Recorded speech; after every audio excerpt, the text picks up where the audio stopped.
Dezrocksteady at King of the Pit TV. Yes, now bless now. Don't forget the rest now, people. Des Rocksteady at King of the Pit TV. Knocking on a little bit. I got to get up early tomorrow, so let's make this nice and brief. Little review of Green Day's Insomniac. I just listened to all 14 tracks on this record. Okay, you should have that play-by-play, song-by-song on this channel by this point already. All right, if you're interested in seeing my live reaction. It was a good record. It was a good record. I mean, they didn't reinvent the wheel with this one, that's for sure. But what they did was create 14 tracks of consistent, upbeat, positive, and disregarding the lyrics. There was a general feel-good sound to the record. Some people say it's an angry record. I don't know what constitutes as angry, but melodies and major chords and whatnot don't really do it for me as far as angry is concerned. I know you could dispute the vocal performance, but it wasn't snarling, nonsensical like screams of rage by any chance. It was a good record.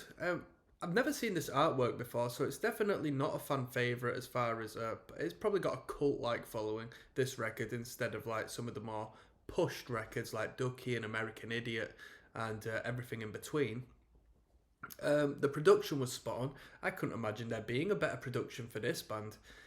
This band is a band that needs a sparkly, clean, full-on, powerful production, because at the end of the day, what they're doing is playing free chords in a tight fashion, and it wouldn't necessarily express itself into different of a manner from its competition if it was of lesser production. So I've got to give the sound engineer their props for that. I think a lot of it comes down to them, even though the songwriting is pretty good, you know.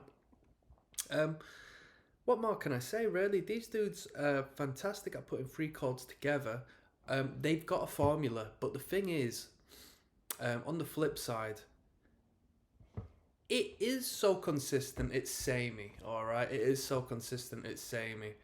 It's so consistent, and the ceiling is such a brilliant sound that it would be a detriment for them to stray away from it, right? So they don't stray away from it. And that's what makes Green Day great, because they are a fantastic, approachable, good-looking product. So they can't add any edge to it. I had a little bit of a rant earlier on in the listen through saying they're punk rock, but they're not punk rock, you know.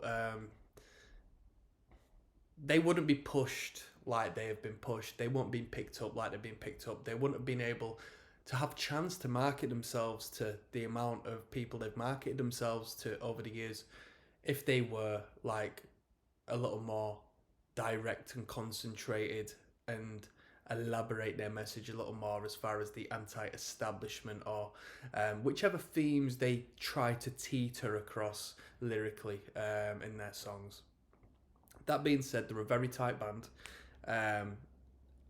I can see a lot of interest being shown in this band from the youth, down to them being relatively simple songs that sound very fun to play on instruments. So I bet a bassist has picked a bass up, a guitarist has picked a guitar up, a drummer has sorted a kit out and picked the sticks up out of the sake of learning a bit of Green Day, or at least initially on their journey to learning an instrument, they've played a few Green Day numbers. Would you not think? Rating wise, I'll give the record a 5.5 out of 10. Should it be higher? You would maybe argue yes, but to me, we've done 1, 2, 3 great songs in a particular format with a particular chord interval, with a particular structure. We've just gone and repeated that 14 times over. We've not necessarily the greatest hooks in the world, like chorus sections, sort of. You can do it if you've got a consistent rearrangement of fantastic chorus sections. I don't think this record necessarily had that, so I'm going to leave that there. It's respectable. Well, I hope it's respectable. It's respectful from me, all right?